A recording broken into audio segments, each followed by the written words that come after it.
ये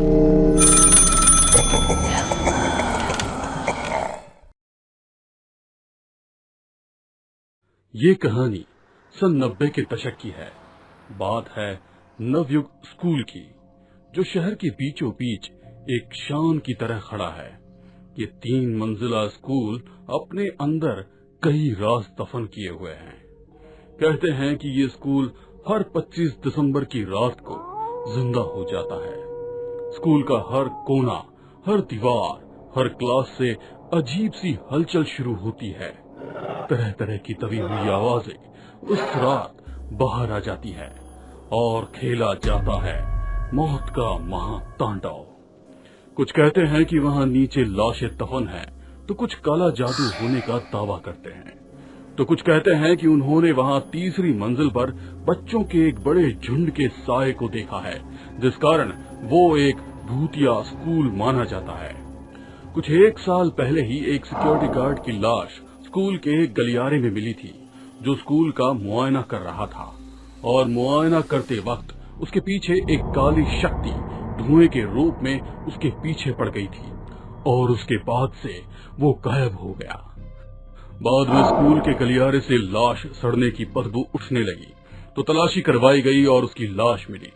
और जिसने भी वो लाश देखी, उसका मानना था कि ये सब की वजह उस स्कूल की तीसरी मंजिल थी, जिसके बारे में कहा जाता था कि वहाँ प्रेत आत्माओं का साया है।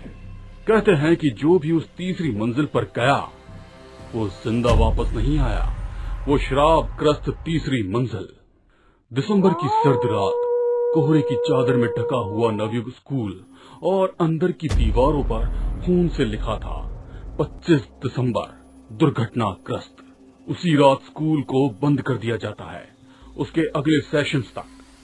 स्कूल का नया सेशन, बच्चे स्कूल के अंदर रेस लगाते हुए अपनी नई क्लास तक पहुंचने के लिए, उन्हीं में से एक था विहान, जिसका अभी अभी 5वीं क्लास में एडमिशन हुआ था। और उसके साथ 2 नए लड़के, रोहित और संजय, जो विहान के साथ ही नवयुग में नए आए हैं और क्लास में भी साथ ही बैठे थे। तीनों की खूब अच्छी पटरी खाने लगी थी और तीनों एक साथ लंच करते और एक साथ ही रहते। उनके दिन स्कूल में अच्छे ही कट रहे थे। एक दिन उनको आपस में बात कर रहे 2 गार्ड्स की बातें सुनाई दी। अरे सब जानता हूँ मैं इस स्कूल के बारे में। ये 3 मंजिले का स्कूल खतरे की घंटी जैसा है। खतरा समझता है ना? अरे मुझसे क्या छुपा हुआ है? देख, 25 दिसंबर आने को है। यहाँ की दीवारों पर लिखा मिलेगा 25 दिसंबर दुर्घटनाग्रस्त। अरे हाँ यार, ये तारीख तो नजदीक ही है, पर उस दिन वो क्रिसमस पड़ जाता है ना, तो स्कूल तो वैसे भी बंद रहेगा। बच्चे तो सुरक्षित ही रहेंगे। पता नहीं ये विद्या और सागर वाला झमेला स्कूल से कब जाएगा। ये बेचारे बच्चे। ये कहते हुए दोनों ने मुड़कर तीसरी मंजिल की ओर देखा। सच में बड़ा बुरा हुआ। दोनों बच्चे आत्महत्या करके मर गए और उसके बाद बाकी बच्चे भी पता नहीं कैसे गायब हो गए। कहते हैं हर 25 दिसंबर को उनकी आत्मा आती है और जो मिल जाए उनको खींच ले जाती है। बात करते हुए दोनों के रोंगटे खड़े हो गए। उनका मानना था कि वो उन्हीं बच्चों की आत्माएं हैं जो आज भी उस तीसरी मंजिल पे भटक रही है, और जो भी बच्चा वहां जाता है वो उसे भी अपना शिकार बना लेते हैं। विहान, संजय और रोहित की ये सुनकर होश उड़ गए। उन्हें लगा कि कहीं स्कूल में सच में तो कुछ नहीं है, जैसे वो 2 बच्चों का भूत। पर उनका मन इसे मानने से इनकार नहीं कर पा रहा था। बाल मन था, एक बार जो दिमाग में बैठ गया उसका सच जानने के लिए हट कर बैठा, और इसी हट को लेकर वो चल पड़े उस भयानक तीसरी मंजिल की ओर। स्कूल के गलियारे से एक रास्ता जाता था तीसरी मंजिल की ओर। गलियारे में अंदर जाते ही एक चैनल गेट था, जिसके अंदर से ऊपर की ओर सीढ़ियां जाती थी, और वहीं से रास्ता था तीसरी मंजिल का। विहान, संजय और रोहित सबसे बचकर उस चैनल गेट तक गए थे, जहां पर फैला था एक अजीब सा सन्नाटा और अजीब से डर की दहशत, जो वो अपने अंदर हल्की हल्की महसूस कर रहे थे। उस वक्त तीनों के चेहरों पे पसीना था और गलियारे में फैले सन्नाटे की दहशत भी। पर फिर भी हिम्मत बांधकर उन तीनों ने एक दूसरे की ताकत के सहारे उस चैनल गेट को खोला, और उसके खुलते ही धुएं ने पूरे गलियारे को घेरना शुरू कर दिया। अजीब अजीब आवाजों के साथ पता नहीं धुआं अचानक कहां से फैलने लगा। पर उसी धुएं के बीच कुछ कदमों की आहटें उन्हें सुनाई देने लगी, जो अब उन तीनों के कान तक भी पहुंच रही थी।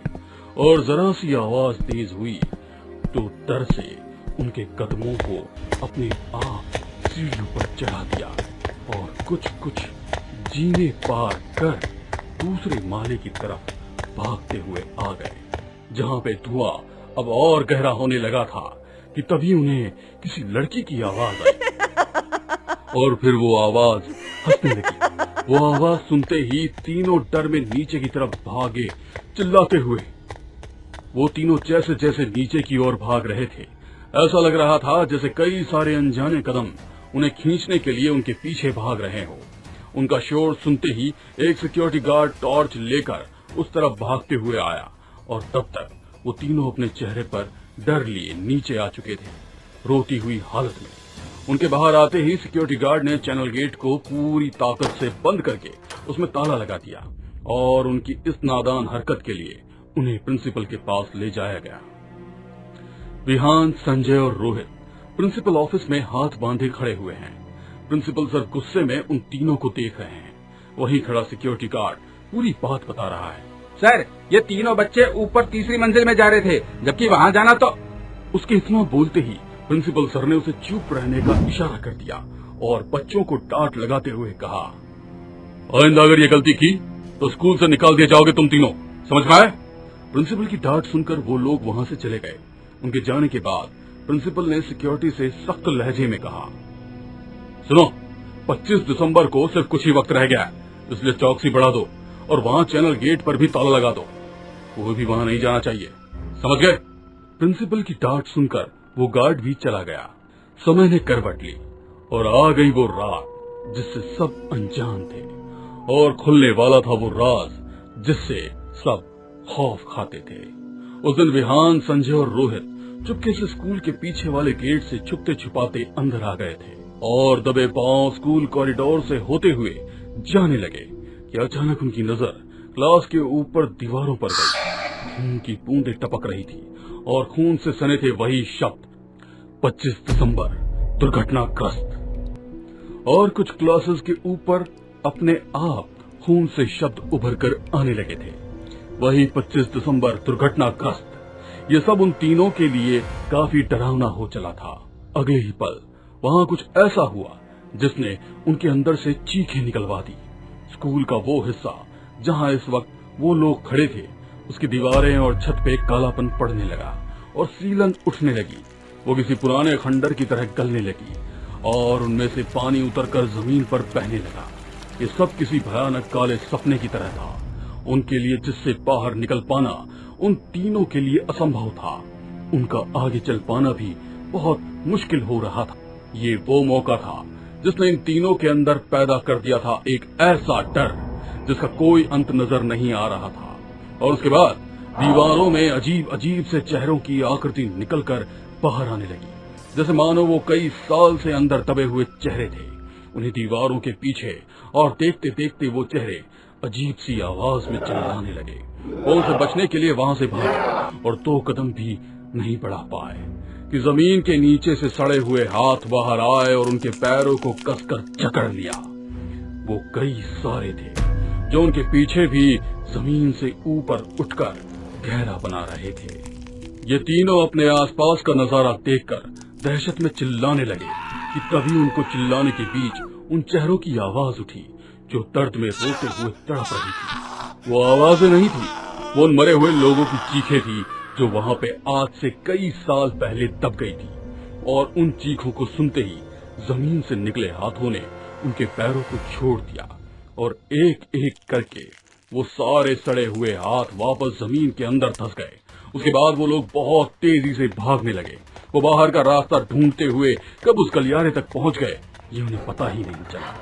गलियारे में अंदर आते ही हर तरफ से धुआं भरने लगा और उसी धुएं में भयानक हंसी की आवाजें गूंजने लगी। और फिर उनके कानों में आई चैनल गेट के खुलने की आवाज जिसपे ताला पड़ा हुआ था, लेकिन अब वो नहीं था।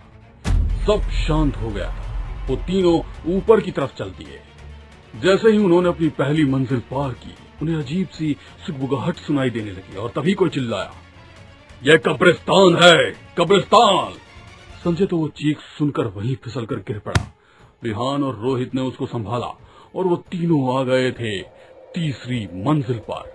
धुंध, घना कोहरा और सन्नाटे को चीरती हुई तेज हवा की आवाज और उसी कोहरे के बीच से निकले दो चेहरे जो पूरी तरह से सुर्ख सफेद थे, जैसे जाम शरीर। एक लड़का और एक लड़की उन तीनों के सामने आए और रूखी हुई आवाज में बोलने लगे, मेरा नाम सागर है।